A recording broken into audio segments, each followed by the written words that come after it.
Okay. तर आता जेव्हा आपण एकदम पुढे जातो भक्तीमध्ये, आपण जेव्हा परफेक्शन मिळवतो तेव्हा आपल्याला कृष्णाचं श्याम सुंदर रूप किंवा भगवान रूप आपल्याला दिसतं, ज्याच्यामध्ये कृष्णाचं रूप अगदी माणसासारखंच आहे, ज्याला 2 डोळे 2 हात आहे, ज्याच्या डोक्यामध्ये मोरपीस आहे, हातात बासरी आहे. हेच रूप आपल्यालाही दिसतं आणि त्याला ते जे रिअलायझेशन आहे, तो जो साक्षात्कार आहे तो पूर्ण झाला. इकडे तो पूर्ण झाला नाही. तो पूर्ण का झाला नाही हे मी तुम्हाला पुढे पुढे सांगेन.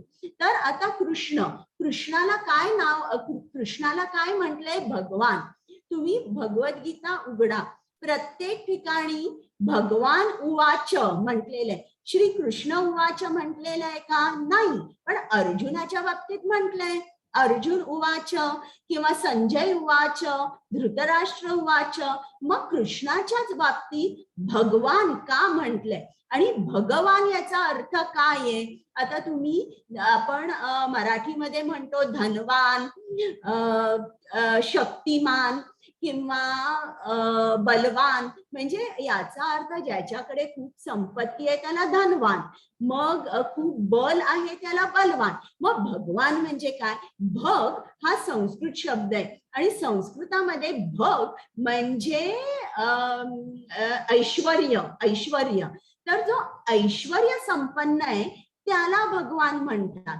मग आता मला हात वर करा बरं, सांगा तुम्हाला काय वाटतं ऐश्वर्य म्हणजे? तुम्ही ऐश्वर्य म्हणजे काय डिफाईन कराल? सांगा बरं लीना माताजी.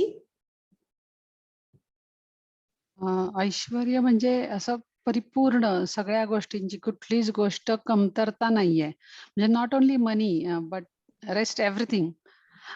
बरोबर बरोबर. अश्विनी माताजी, तुम्हाला काही ऍड करायचं आहे?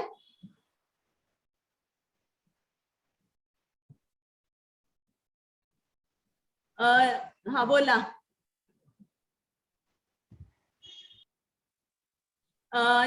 नचिकेत. हा प्रभूजी बोला. भगवंताचा सहवास. बरं, चालेल. आणि कोणाला बोलायचंय? स्वाती माताजी.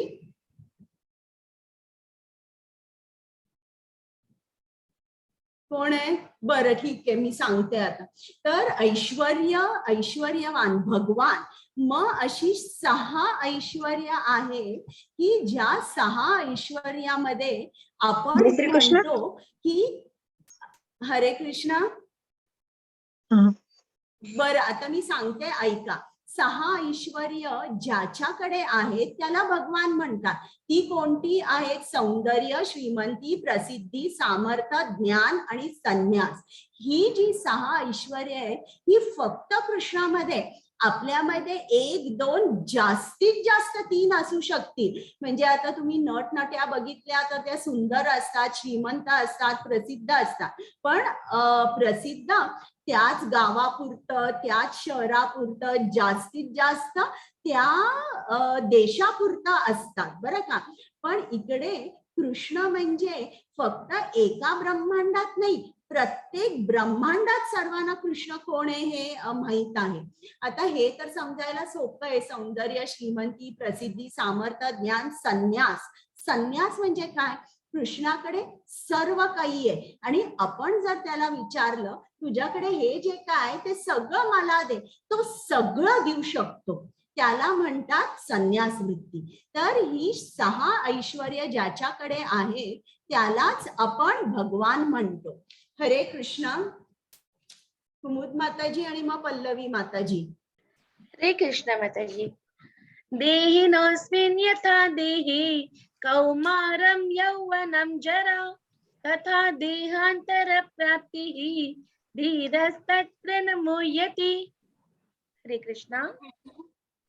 ज्याप्रमाणे देहधारी आत्मा अविरतपणे या देहात बालपणापासून तारुण्यात आणि तारुण्यातून म्हातारपणात जात असतो, त्याचप्रमाणे मृत्यूनंतर जीवात्मा दुसऱ्या देहामध्ये प्रवेश करतो. अशा स्थित्यंतरामुळे धीर मनुष्य गोंधळून जात नाही. आता हरे कृष्ण. अर्जुनाला हे आहे की बाबा मी या सर्वांना मारणार आहे आणि तर इकडे कृष्ण त्याला ज्ञान देतोय की तू तुझी करुणा चुकीच्या दिशेने चुकीच्या दिशेला किंवा चुकीच्या ठिकाणी लावतोस. आता आत्मा जो आहे आत्मा तर कितीही तू घातक अस्त्र-शस्त्र वापर आत्मा हा मरणार नाहीच आहे. आत्मा हा आत्माचं एकसारखं ट्रान्समायग्रेशन देहांतर प्राप्ती एकसारखं ट्रान्समायग्रेशन होत असतं. आता जणू काही आपण बघा आपलं शरीर आपण घेऊया. आपलं शरीर जेव्हा लहान असतं तेव्हा वेगळं असतं, तरुणपणी वेगळं असतं, म्हातारपणी आणि वेगळं होतं. पण आत्मा जो आहे आत्मा जसा आहे तो तसाच राहतो. तर कृष्ण म्हणतोय की तू कशाला तू काय विचार करतोयस, तुझा विचार चुकीचा आहे. आत्मा हा अमर आहे, आत्मा मरू शकणार नाही. मग तू असा विचार करू नकोस की मी त्यांना मारणार आहे, तू त्यांना मारूच शकणार नाहीयेस. आणि आता उदाहरण एक द्यायला श्रील प्रभुपादांनी त्यांच्या तात्पर्यामध्ये दिलेलं आहे की समजा जर एक माणूस असेल आणि तो नदीमध्ये बुडाला आणि एका दुसऱ्या माणसाने बघितलं आणि या माणसाचं सपोज त्यांनी खूप छान सूट घातलेला आहे 10,000 15,000 रुपयाचा आणि त्यांनी घड्याळ पण सोन्याचं घातलेलं आहे.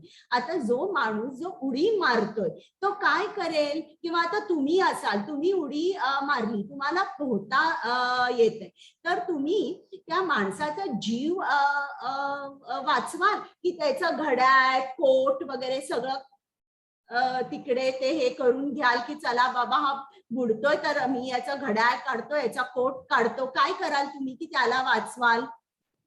आणि हात तुम्ही वरच ठेवू द्या. ज्यांना ज्यांना चान्स मिळाला नाही उत्तरांचा. मनीषा माताजी. आपण त्या व्यक्तीचा जीव वाचवू प्रथम. बरं, आता मला सांगा टीना माताजी, असं का कराल तुम्ही, जीव का वाचवाल? कारण की ते जास्त योग्य आहे.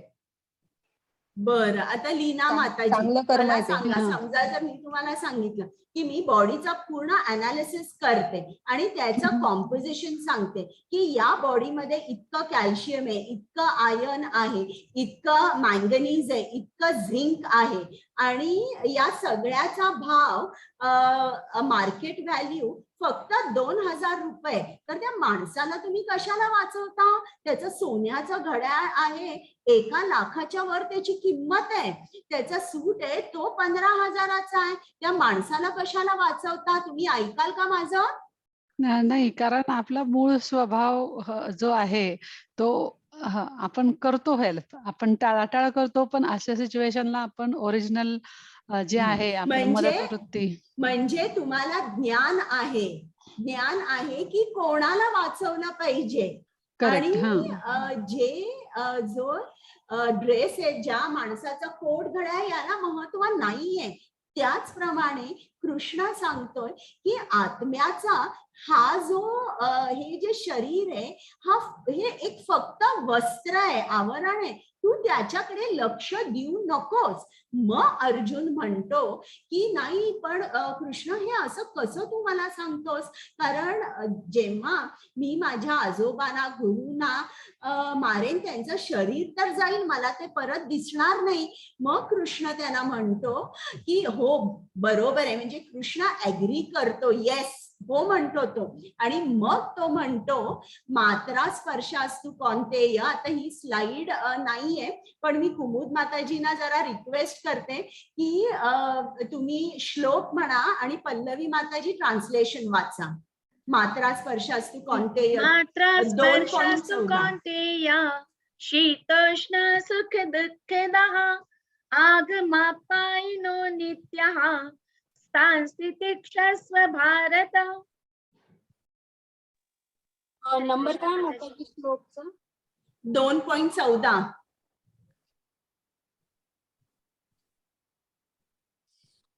हे कौंतेया, तात्पुरती उत्पन्न होणारी आणि कालांतराने विनाश पावणारी जी सुखदुःखे आहेत ती हिवाळा व उन्हाळा यांच्या येण्या जाण्याप्रमाणे आहेत. हे भरतवंशजा ती सुखदुःखे इंद्रियांना होणाऱ्या जाणीवेपासून निर्माण होतात आणि मनुष्याने ती क्षुब्ध न होता सहन करण्यास शिकले पाहिजे. तर इकडे काय सांगतोय कृष्ण, हो मला माहितीये तुला खूप दुःख होईल पण तू सहन कर. तर जो गुरु असतो तो असा सांगतो, तो खरं बोलतो. शिला प्रभुपाद म्हणाले तुमच्या ज्या मटेरियल मिजरीज आहेत, ज्या भौतिक समस्या आहेत त्या मी सोडवू शकणार नाही, पण मी तुम्हाला ज्ञान देऊ शकतो ज्या ज्ञानाने तुम्हाला या समस्यांचा त्रास होणार नाही. आता कुमुद माताजी वाचता. येस माताजी. नैनं छिन्दन्ति शस्त्राणि नैनं दहति पावकः न चैनं क्लेदयन्त्यापः न शोषयति मारुतः. हरे कृष्णा. श्री कृष्ण, या आत्म्याचे कोणत्याही शस्त्राद्वारे तुकडे करता येत नाहीत. अग्नीद्वारे त्याला जाळताही येत नाही, पाण्याद्वारे त्याला भिजवता येत नाही आणि तसेच वाऱ्याने त्याला सुकवता देखील येत नाही. हरे कृष्ण. तर आता इकडे आत्म्याचे फिजिकल केमिकल प्रॉपर्टीज सांगितलेल्या आहे की अग्नीद्वारे जाळता येत नाही, शस्त्राने तुकडे करता येत नाही, पाण्याद्वारे भिजवता येत नाही. हे का सांगितलंय कृष्णाने? कारण जे आता तिकडे अस्त्र शस्त्र वापरले होते ते एकदम मोस्ट डेडली वेपन्स होते आणि ते कशाने बनवलेले होते?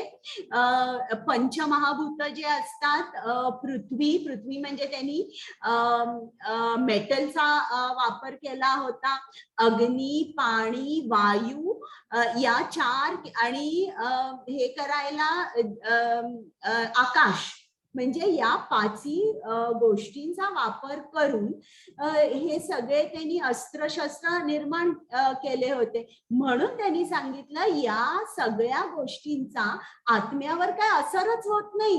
तर तू कितीही घातक जरी शस्त्र वापरले तरी आत्मा हा मरणार नाही.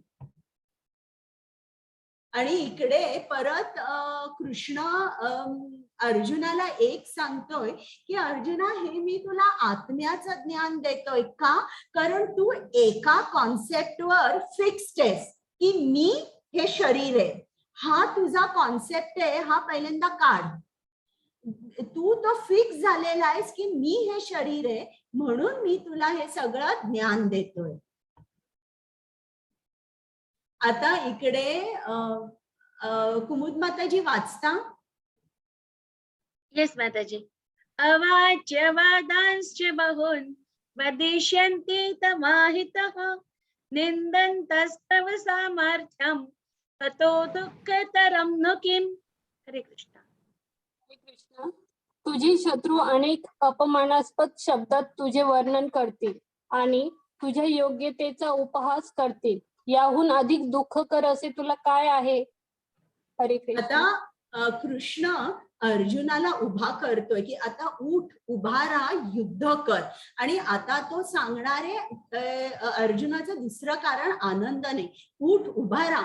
आता आपण कसं, समजा जर आपला मुलगा अभ्यासच करत नसेल, इकडे तिकडे सारखा भटकत असेल, तर आपण त्याला काय सांगू? अरे तू चांगला अभ्यास कर. तू चांगला अभ्यास केला नाहीस तर तू पुढे जाणार नाहीस आणि पुढे सगळे मित्र तुझा अपमान करतील. सगळे काय म्हणतील? अरे हा काही शिकला नाही. तर आपण त्याचप्रमाणे कृष्ण अगदी अर्जुनाला सांगतोय, अर्जुना तू केवढा मोठा क्षत्रिय आहेस माहितीये का तुला? आणि सगळे शत्रू काय म्हणतील? तुझी निंदा करतील. सगळे म्हणतील की हे बघा, हा अर्जुन क्षत्रिय आहे तरी देखील तो घाबरला आणि त्यांनी युद्ध केला नाही, तो पळून गेला. ते असं म्हणणार नाही की अर्जुन ना हा खरोखर खूप शूर तर आहेच, पण खूप दयाळू आहे. आणि युद्धाच्या वेळेला काय झालं, त्याच्या मनामध्ये खूप दया आली आणि म्हणून त्यांनी युद्ध केलं नाही असं नाही. ते असं म्हणणार की या सर्व की अर्जुन एवढा मोठा योद्धा असून तो घाबरून पळून गेला, तर तू तुझ्या स्वतःला का विसरतोयस या युद्धामध्ये? तू दुसऱ्यांचा इतका विचार करू नकोस की जिकडे तू स्वतःला विसरशील. तर कृष्ण भावना भावित जीवन म्हणजे काय आहे? Connecting to your own self. म्हणजे इकडे कृष्ण अर्जुनाला सांगतोय की हे बघ, कुठल्याही क्षत्रियाला अपमान केलेला आवडत नाही, त्यांचं रक्त उसळायला लागतं, हा त्यांच्यामध्ये स्वाभाविक गुण असतो. म्हणून कृष्ण सांगतोय की उठ, उभं राहा, तू अपमान सहन करू शकणार नाहीस. आता हे बघूया, हे आता आनंद नाहीचं आपण हे बघूया कारण. कुमुद माताजी. येस माताजी. हतो वा प्राप्स्यसि स्वर्गः जित्वा वा भोक्ष्यसे महीम् तस्मात् उत्तिष्ठ कौन्तेय युद्धाय कृतनिश्चयः. हरे कृष्ण. हे कौंतेया, रणभूमीवर तू मारला जाशील आणि तुला स्वर्गप्राप्ती होईल, किंवा तू विजयश्री प्राप्त करून पृथ्वीचे साम्राज्य उपभोगशील. म्हणून दृढ निश्चयी होऊन उठ आणि युद्ध कर. आता गुरु कसं बोलतो बघा. इकडे कृष्ण काय सांगतोय, अर्जुन तू विचार करतोयस हे बरोबर नाहीये. आता दोन गोष्टी होऊ शकशील, की तू हरशील, हे युद्धामध्ये तुझी हार होईल, ठार मारला जाशील.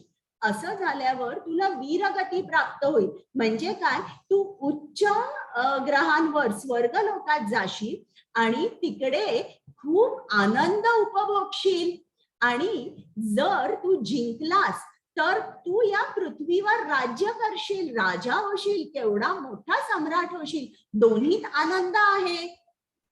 म्हणजे बघा, कृष्ण जेव्हा बोलतो, कृष्ण जेव्हा सांगतो, त्याचा पर्स्पेक्टिव्ह किती वेगळं असतं त्या सिच्युएशन कडे.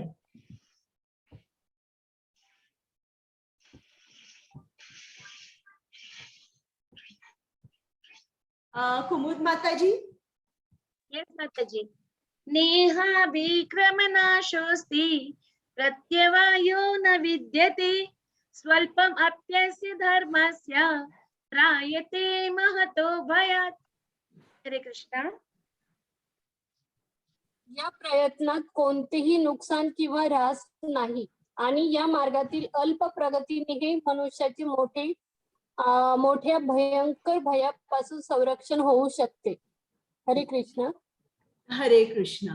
आता इकडे बघा, कृष्ण भावना भावी जीवन म्हणजे रिटायर्ड माणसासाठी नाहीये. हा गृहस्थ आहे अर्जुन. तो युद्ध करतोय, त्याची ड्युटी करतोय. आणि आपल्याला असं वाटतं की जप करायचं, भजन करायचं म्हणजे रिटायर झाल्यानंतर ज्यांना काही काम नसतं त्यांचं काम म्हणजे भजन आणि जप करा.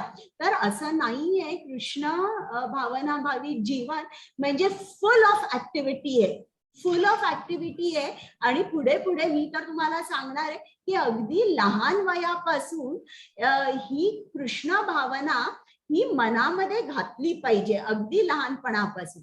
आता इकडे कृष्ण काय सांगतोय की बारे अर्जुना, की या प्रयत्नात काहीही नुकसान तुझं निश्चितच होणार नाही. थोडं जरी तू काहीतरी केलंस तरी मोठ्या धोक्यापासून तुझं रक्षण होईल बरं का, मोठ्या भयंकर भयापासून. तर मला आता तुम्ही हात वर करा आणि प्रश्न सांगा की या मनुष्य जीवनात तुम्हाला काय वाटतं की सर्वात मोठा धोका म्हणजे कोणता?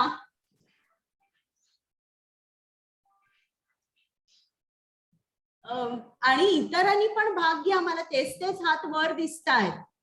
इतरांनी हात वर करा आणि सांगा मला, मनुष्य जीवनात गौरी माताजी. किती कडक चाय बनवली आहे. मनुष्य जीवनामध्ये सर्वात मोठा धोका म्हणजे मला हे वाटतं की ज्या आपल्या आई वडिलांना फसवणं, जे आपल्या बरोबर आहे. टीना माताजी. मला वाटतं धोका म्हणजे विश्वासघात. बरोबर आहे. अश्विनी माताजी. मनुष्य जन्मामध्ये मला असं वाटतं धोका म्हणजे आपण मनुष्य जन्मामध्ये येऊन भगवंतांना विसरणं, किंवा बरोबर. भगवंतांच्या दिव्य स्वरूपाची ओळख होणं. हे जे जेव्हा आपल्या आयुष्यात नसतं किंवा मनुष्याला या गोष्टीविषयी अजिबातच ज्ञान नसतं किंवा तो जाणूनही घेण्याचा प्रयत्न करत नाही, ह्याच्या इतपत असं बरोबर आहे. बरोबर आहे. शुभांगी माताजी.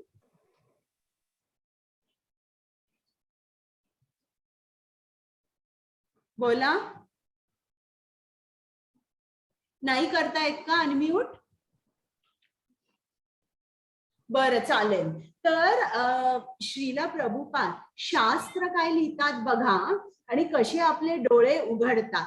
तर श्रीला प्रभुपादांनी सांगितलंय की पशु योनीमध्ये जन्म घेणं हा मनुष्य जन्माचा सर्वात मोठा धोका आहे. Sliding down again to the animal kingdom, because animal cannot think about Krishna. तर जेव्हा आपण विकर्मामुळे म्हणजे जेव्हा आपण चांगली कर्म करत नाही आणि आपण पशु योनीमध्ये जेव्हा जन्म घेतो तेव्हा आपल्याला कृष्णाचं नाव घेता येत नाही. आपण पूर्ण त्याच्या विस्मरणात जगतो. हा सर्वात मोठा धोका आहे. आणि प्रल्हाद महाराजांनी 7वा स्कंद श्रीमद भागवतम मध्ये म्हटलेलं आहे, कौमारम आचरेत प्राज्ञो धर्मान भागवतानिह दुर्लभम मानुषम जन्म तदप्य अध्रुवम अर्थदम.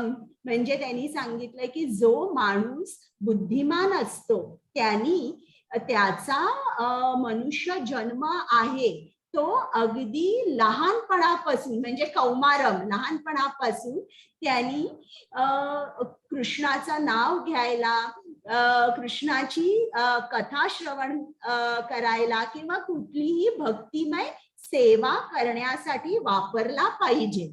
आता इकडे तुम्ही बघितलंय हनुमानाने लंकेला आग लावली. लंकेला जरी आग लावली तरी हनुमान वंदनीय आहे. त्रिलोकात हनुमान वंदनीय आहे. तर आपल्याला इकडे काय दिसतं की जेव्हा आपण कृष्णाच्या किंवा इकडे हनुमान प्रभू रामचंद्रांच्या आदेशाखाली तिकडे गेला होता, लंकेला गेला होता आणि मग असं झालं की रावणाने त्याच्या शेपटीला आग लावली आणि मग त्यांनी ते सगळीकडे लंकेला आग लावली. तर मला सांगा की चॅट मध्ये लिहा की मॉरली हे बरोबर आहे का? ठीक आहे, त्यांनी फक्त रावणाच्या महालाला आग लावायला हवी होती, पण इतर जे हे होते, इतर जे असुर होते, राक्षस होते, पूर्ण लंकेला आग लावणं बरोबर आहे का? मला सांगा, चॅट मध्ये लिहा बरं. तर त्याचप्रमाणे हे जे कृष्ण भावना भावित जीवन आहे, हे जीवन म्हणजे असं नाहीये की कोणीही आलं काहीही बोललं तुम्ही नुसतं सहन करा, टॉलरेट करा, गप्प बसा, त्याच्यावर तुम्ही काही उत्तर देऊ नका, असं नाहीये. आपल्याला श्रील प्रभुपादांनी सांगितलेलं आहे अध्याय 1 आणि 36वा श्लोक तिकडे सांगितलंय की काही वेळेला आपण गप्प बसायचं नाही.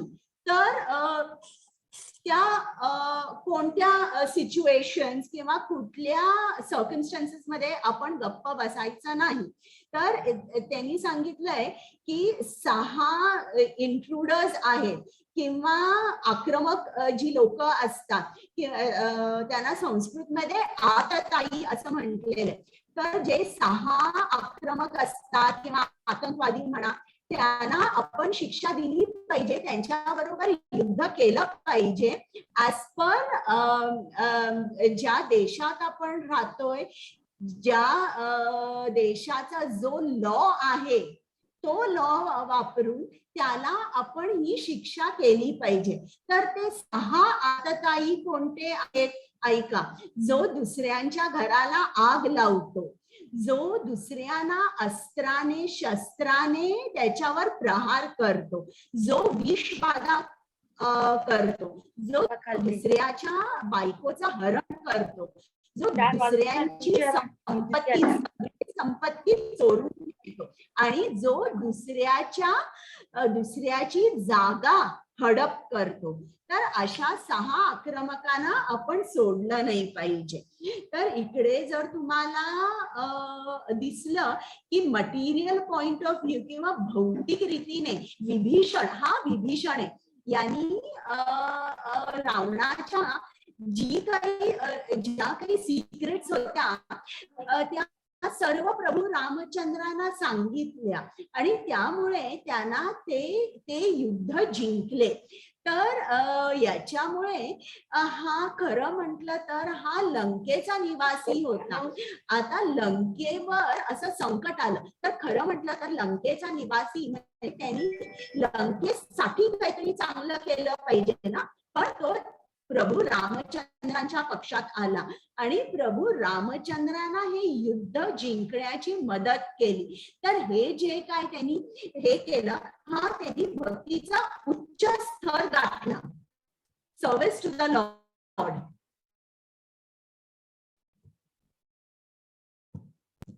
ही एक उंदराची गोष्ट आहे. नंतर मला जरा वेळ मिळाला तर 5 मिनिटांनी मी सांगेन तुम्हाला. आता आपण पारिवारिक परंपरा नष्ट होतील हे आपण उद्याच्या अध्यायात बघणार आहोत. हरे कृष्ण. हरे कृष्ण. व्यवसायात्मिका बुद्धिः एकेहा कुरु नंदन बहुशाखायनन्ताश्च बुद्धयो व्यवसायिनाम्. हरे कृष्ण माताजी. एक मिनिट. स्लाइड चेंज झाली. पल्लवी माताजी. हो माताजी. हरे कृष्ण. जे या मार्गावर असतात त्यांची बुद्धी दृढ निश्चयी असते आणि त्यांचे ध्येयही एक असते. हे प्रिय कुरुनंदन, जे डळमळीत वृत्तीचे असतात त्यांच्या बुद्धीला अनेक फाटे फुटलेले असतात. हरे कृष्ण. आता इकडे तुम्ही बघताय की अर्जुनाने नेम धरलेला आहे पक्षाच्या डोळ्यावर आणि द्रोणाचार्य त्याला विचारतात तुला काय दिसतंय आणि इतरांनाही विचारतात. तर इतर जी मुलं असतात दुर्योधन भीम सगळेच कौरव आणि इतर पांडव ते सांगतात आम्हाला आकाश दिसतंय, आम्हाला पानं दिसतायत, झाडं दिसतायत, झाडावरची फुलं फळं दिसतात. पण अर्जुन हा एकटाच असतो जो म्हणतो की मला फक्त पक्षाच्या डोळा दिसतं. त्या क्षणी द्रोणाचार्य त्याला म्हणतात की बाण उचल आणि नेम लाव. तर आता इकडे अर्जुनाचा जी बुद्धी होती ती कशी होती, ती निश्चयात्मक होती. त्याचा निश्चय होता की मी या पक्षाच्या डोळ्यालाच मारणार आणि म्हणून तो फक्त पक्षाच्या डोळ्याकडे बघत होता. पण आता आपली बुद्धी कशी असते, मला हे पाहिजे, मला ते पाहिजे, मला सगळं पाहिजे आणि मला कृष्ण पाहिजे, असं चालत नाही. कृष्ण अर्जुनाला काय सांगतोय की तुला खूप काही पाहिजे, तू स्वजनांचा विचार करतोयस, राज्याचा विचार करतोयस, इकडे तुला मीही हवा आहे. तर तुझी बुद्धी निश्चयात्मक नसल्यामुळे तू असमंजस झालेला आहेस. तर तू असं करू नकोस. आपण बघतो की खूप लोक धर्म, अर्थ, काम, मोक्ष असं स्टेप बाय स्टेप फॉलो करतात. त्यांना आपण कर्मकांडी म्हणतो. त्यांना कसं असतं, त्यांना खूप इच्छा मनामध्ये असतात म्हणून ते थोडासा धर्म करतात. मग चांगला धर्म पाळल्यावर त्यांना अर्थ म्हणजे चांगला पैसा मिळतो. मग त्याच्यानंतर काम, काम म्हणजे इच्छा, ते इच्छांची तृप्ती करतात आणि मग मोक्ष, मग मोक्षाकडे जायला लागतात. पण अशाने कृष्ण म्हणतो तसं चालत नाही. तुझी बुद्धी निश्चयात्मक पाहिजे. Your aim should only be one. आता अर्जुनाने इतकं ऐकलं, निश्चयात्मक बुद्धी पाहिजे, your intelligence should be resolute. मग तो कृष्णाला विचारतो, मग असा कोण आहे की ज्याची बुद्धी निश्चयात्मक आहे, ज्याची बुद्धी पूर्ण एकाग्र आहे, कोण आहे? मग कृष्ण सांगतो त्या मुनीचं नाव सीताधीर मुनी. मग अर्जुन म्हणतो की या सीताधीर मुनीची लक्षणे काय आहेत? तो कसा चालतो, कसा वागतो, कसा बोलतो, हे तुम्हाला सांग. म्हणजे थोडक्यात तो काय सांगतो की तुम्हाला सांग की हा जो सीताधीर मुनी आहे त्याची रिॲक्शन कशी असते इतरांकडे, जेव्हा त्याचा मान होतो, जेव्हा त्याचा अपमान होतो, जेव्हा इंद्रियांचे विषय असतात तेव्हा तो कसा वागतो. तर हे तू मला सांग. मग ते कृष्णाने या श्लोकांमध्ये सीताधीर मुनी कसा आहे हे सांगतो. हरे कृष्ण. कुमुद माताजी. हरे कृष्ण. प्रजहाति यदा कामान् सर्वान् पार्थ मनोगतान् आत्मन्येवात्मना तुष्टः स्थितप्रज्ञस्तदोच्यते. हरे कृष्ण. परम पुरुष भगवंत म्हणाले, हे पार्थ, जेव्हा मनुष्य मानसिक उपजातून उत्पन्न झालेल्या सर्व प्रकारच्या इंद्रिय इच्छांचा त्याग करतो आणि जेव्हा त्याच्या मनाला एकांतातच समाधान मिळते तेव्हा तो शुद्ध दिव्य चैतन्यात असतो असे म्हणतात. हरे कृष्ण. आता इकडे प्रजहाती यदा कामान याचा अर्थ काय? जेव्हा माणूस आपल्या स्वतःच्या इंद्रिय तृप्तीच्या ज्या इच्छा असतात त्याचा त्याग करतो तेव्हा काय होतं? तेव्हा पुढची स्टेज होते की तो त्याला त्याच्या आत्म्यामध्ये किंवा तो त्याच्या आत्म्याशी तेव्हा कनेक्ट होऊ शकतो आणि त्याला त्याच्यामध्येच आनंद मिळू शकतो. बरं का? म्हणजे तो आत्मसंतुष्ट असतो जेव्हा तो त्याची जी इंद्रिय आहे त्या इच्छांचा त्याग करतो. आता कृष्ण काय सांगतो आपल्याला की त्याग कसाचा करायचा आहे? तुमच्या ड्युटीचा त्याग करायचा नाही. तुमचं नियत कर्म आहे हे तुम्ही केलंच पाहिजे.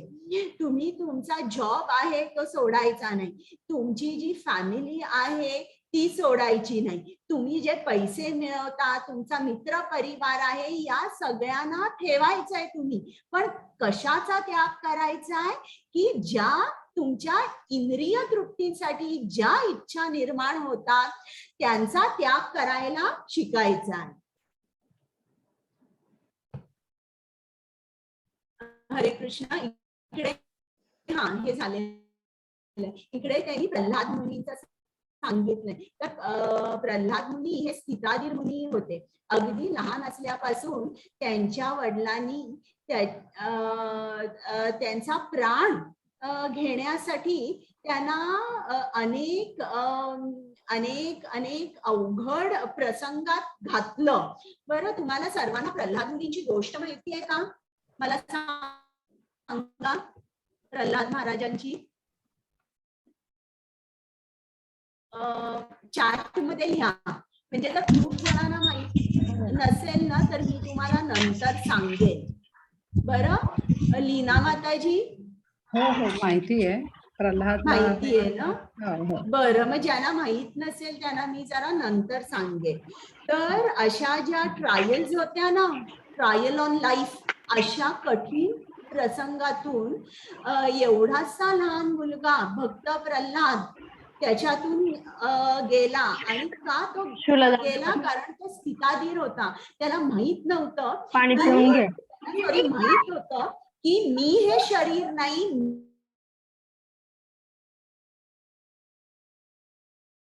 माताजी तुम्ही म्यूट झाला आहात. हरे कृष्णा माताजी. तर प्रल्हाद महाराज त्यांना भीती नाही वाटली, कारण ते आत्मिक स्तरावर होते. त्यांना माहित होतं की मी आत्मा आहे, मी शरीर नाही. आत्मा या सापाच्या विषाने किंवा या भाल्याने आत्मा मरणार नाही. त्याच्यामुळे ते खूप शांत होते आणि नारायणाच्या नावामध्ये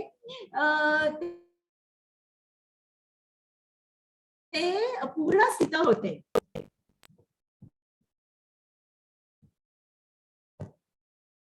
आणि दुसरे सीताधीर मुनी म्हणजे श्रील प्रभुपाद, की त्यांनी केवढं आपल्यासाठी केलं. त्यांनी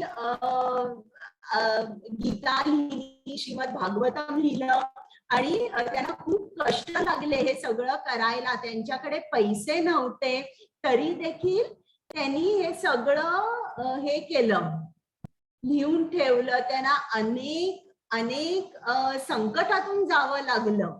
म्हणजे त्यांना 2 हार्ट अटॅक सुद्धा आले तरी ते डळमळले नाही.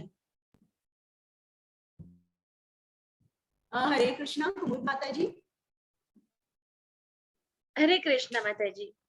दुःखेष्वनुद्विग्न मनाः सुखेषु विगत स्पृहः वीतराग भय क्रोधः स्थितधीर्मुनिरुच्यते. हरे कृष्ण. हरे कृष्ण.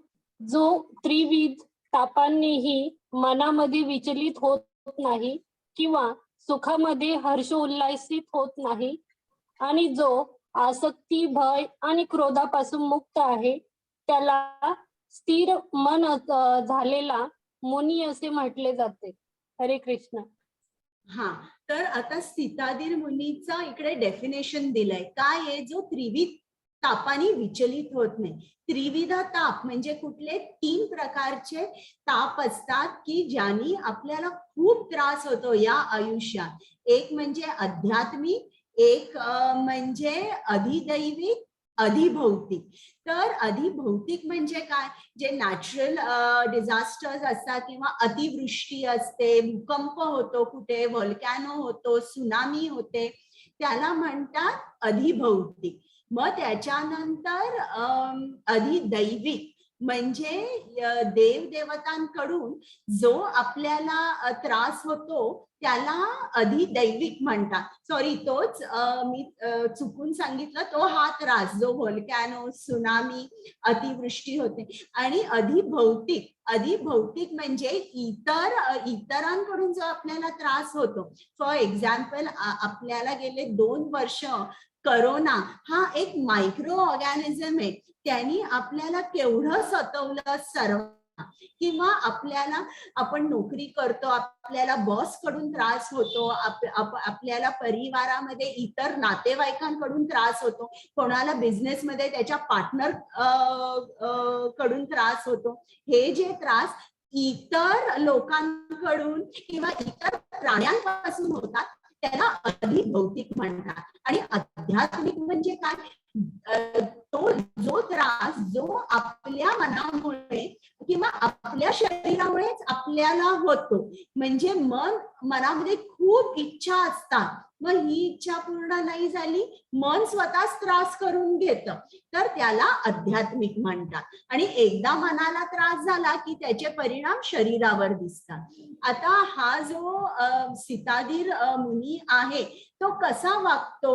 जेव्हा इंद्रियांचे विषय असतात तेव्हा तो काय करतो? तो आपल्याला आवरून घेतो. ज्याप्रमाणे कासवाच्या समोर एक मोठा प्राणी आला की कासव आपले अवयव आपल्या आतमध्ये घेत आणि मग असं वाटतं त्या प्राण्याला की एक दगडच आहे. त्याचप्रमाणे तो त्याच्या इंद्रियांना पूर्णपणे कंट्रोल करू शकतो आणि त्या विषयांपासून त्याला कुठलाही त्रास होत नाही. म्हणून तो त्याचं मन सदैव स्थिर असतं. पल्लवी माताजी वाचा. हरे कृष्ण माताजी. ज्याप्रमाणे कासव आपले अवयव आपल्या कवचात आवरून घेते, त्याचप्रमाणे जो आपल्या इंद्रियांना इंद्रिय विषयातून आवरून घेतो तो पूर्ण चेतनेमध्ये दृढपणे स्थिर होतो. हरे कृष्ण. तर आता हा स्थिताधीर मुनी आहे. आता आपल्याला सर्वांना स्थिताधीर मुनी व्हायचंय, पण आपल्या मधला ब्लॉकर काय आहे तेही कृष्ण सांगतोय आणि ते सुद्धा एकदम सायंटिफिकली एक्सप्लेन करतोय. आता आपण बघूया, आपले ब्लॉकर्स बघूया. कुमुद माताजी. येस माताजी. ध्यायतो विषयान् पुंसः संगस्तेषोपजायते संगात् संजायते कामः कामात् क्रोधोऽभिजायते. हरे कृष्ण. हरे कृष्ण.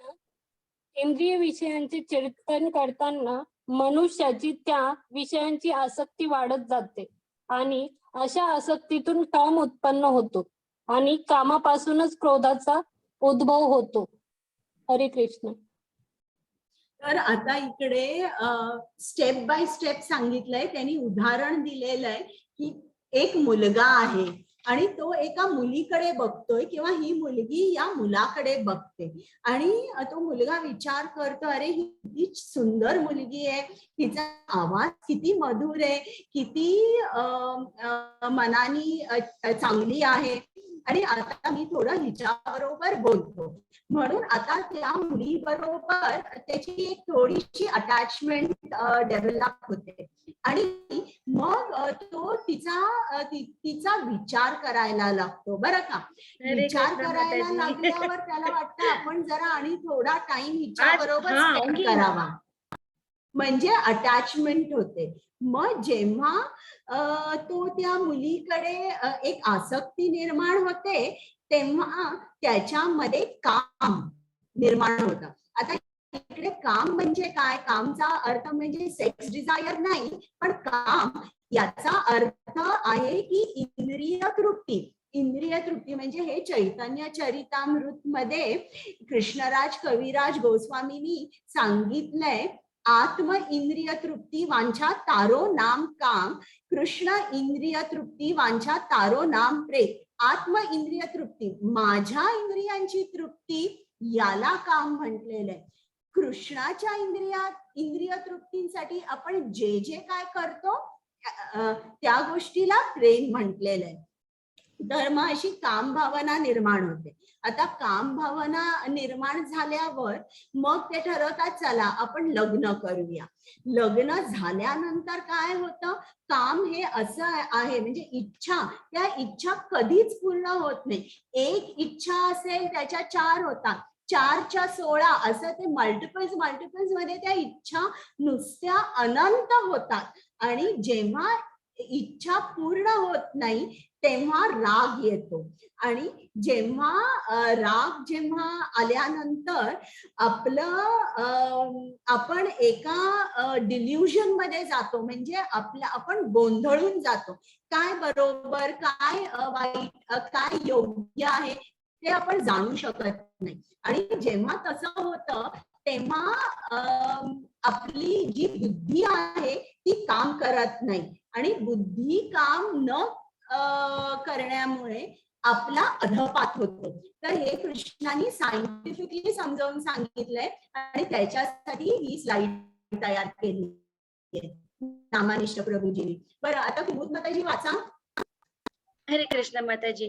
क्रोधात् भवति सम्मोहः सम्मोहात् स्मृतिविभ्रमः स्मृतिभ्रंशात् बुद्धिनाशः बुद्धिनाशात् प्रणश्यति. हरे कृष्ण. हरे कृष्ण. क्रोधापासून संमोह निर्माण होतो आणि भ्रमित होते.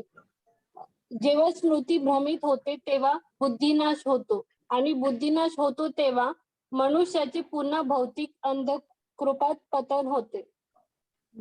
तर आता या लेवलला की पहिल्यांदा राग असतो, मग राग झाल्यानंतर तुमची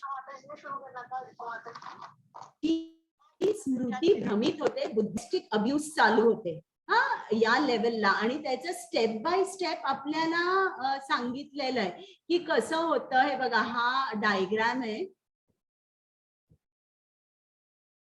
की ही इंद्रियांची कुठली वस्तू आहे ज्याच्याकडे आपण आकर्षित होतो. आपल्याला वाटतं मला हे पाहिजे, आपण चिंतन करतो. चिंतन केल्याने आसक्ती निर्माण होते, अटॅचमेंट होते.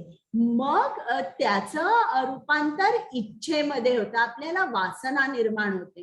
ती इच्छा पूर्ण नाही झाली की माणसाला राग येतो.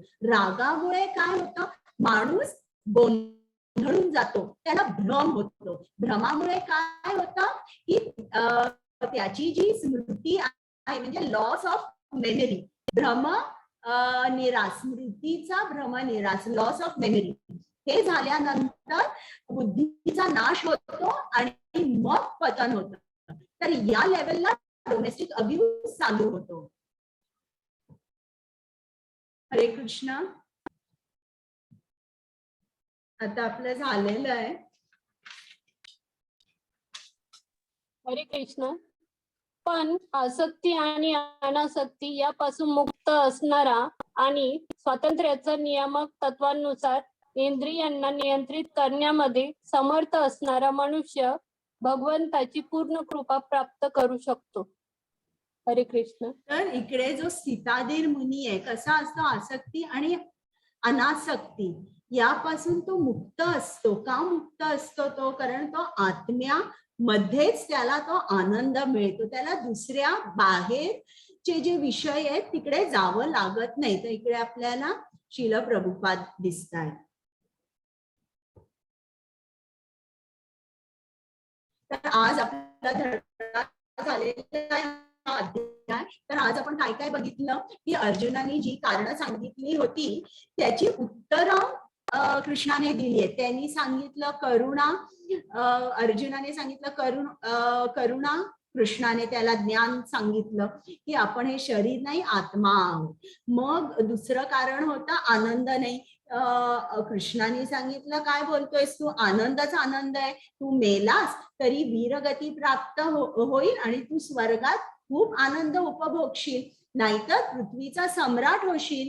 पापी प्रतिक्रिया, कृष्ण म्हणाला जेव्हा तू माझी इन्स्ट्रक्शन फॉलो करतो त्यात काहीच पाप नाहीये. उदाहरणार्थ जेव्हा एक सोल्जर असतो, सैनिक असतो, युद्धावर जेव्हा तो जातो, गव्हर्नमेंटचे इन्स्ट्रक्शन फॉलो करतो आणि त्यांनी कितीही लोकांना मारलं तर मला सांगा बरं, इंडियामध्ये आल्यानंतर काय होईल? कोण सांगेल? अनम्यूट करते आता मी सर्वांना. येस, सर्वांना आता बोला, सांगा बरं काय होईल? त्यांनी खूप लोकांना मारलं शत्रूच्या सेनेतल्या, तर काय होईल? श्रुती मातेची त्यांचं उलट अभिनंदनच होईल की एक चांगलं कार्य केलं म्हणून. बरोबर आहे, त्यांचा गौरव केला जाईल. प्रत्येक टीव्हीवर त्यांचं नाव तुम्हाला दिसेल, न्यूजपेपर मध्ये फोटोग्राफ्स दिसतील. का? कारण ते गव्हर्नमेंटचे इन्स्ट्रक्शन फॉलो करताय. पण हाच सोल्जर जर म्हणाला की हा ना मला अमका माणूस आवडत नाहीये, तो मी आता त्याचा खून करतो, माझ्याकडे गन आहे, AK-47 आहे. तर जर त्यांनी तसं केलं तर काय होईल सांगा बरं? अपराध होईल, तो तुरुंगात जाईल. हो, तो अपराध होईल त्याचा. म्हणजे काय, स्वतःच जेव्हा आपण सेन्स ग्रॅटिफिकेशन करतो परिणाम घातक असतो. पण हा सोल्जर जेव्हा गव्हर्नमेंटचे इन्स्ट्रक्शन फॉलो करतो तेव्हा त्यात काही पाप नसतं. तर हेच कृष्ण अर्जुनाला सांगतोय की माझे इन्स्ट्रक्शन फॉलो कर, त्यात काही पाप नाहीये. मग असमंजस, कृष्ण सांगतो तुझी जी बुद्धी आहे ती बहुशाखा आहे, असं नाही. तुझी बुद्धी एकाग्र पाहिजे, तुझा एम हा एकच पाहिजे. मग स्थिताधीर मुनी बद्दल तो सांगतो आणि पारिवारिक परंपरा नष्ट होती त्याच्याबद्दल तो असा सांगतो, नाही, प्रत्येकाने आपापली ड्युटी केली पाहिजे. आपापली ड्युटी केल्यावर असा कधीच त्रास होणार नाही. आता कृष्णाला इकडे काही ड्युटी करायची गरज आहे का? जेव्हा तो पृथ्वीवर आला तेव्हा त्यांनी किती गोष्टी करून दाखवल्या. कृष्ण आहे त्याला अभिज्ञ स्वराट असं म्हटलेलं आहे, म्हणजे तो कम्प्लिटली इंडिपेंडंट आहे. आपण प्रत्येकावर डिपेंडंट आहोत, पण कृष्ण कोणावरही डिपेंडंट नाहीये. पण तरी देखील कृष्णाने काय केलं, जेव्हा इंद्राने जोरदार पाऊस पाडवला वृंदावनामध्ये, तेव्हा सर्व वृंदावन वासींसाठी त्यांनी गोवर्धन त्याच्या करंगळीवर घेतला आणि सर्व वृंदावन वासींचं रक्षण केलं. त्यांनी का केलं? कारण माणसांमध्ये एक टेंडन्सी असते, इनबिल्ट असतं आपल्यामध्ये, आपलं एक रोल मॉडेल असतं आणि आपण त्याला फॉलो करतो. त्याचप्रमाणे इकडे कृष्ण अर्जुनाला सांगतोय की हे बघ, मी असं केलं ना, मी लोकांचं रक्षण केलं, मी माझी ड्युटी करतोय, इतर लोक सुद्धा त्यांची ड्युटी करतील. प्रत्येक माणसाने आपापली ड्युटी चांगल्या तऱ्हेने केली तर अवांछित लोकसंख्या किंवा अनावश्यक लोकसंख्या उत्पन्न होणारच नाही असं. तर हे डिटेलमध्ये आता 3ऱ्या अध्यायात आहे. तर आज आपण बघितलं काय काय कारण सांगितली. आता काही कोणाचे प्रश्न आहेत का? माताजी रेकॉर्डिंग स्टॉप कराल? हा, थँक्यू.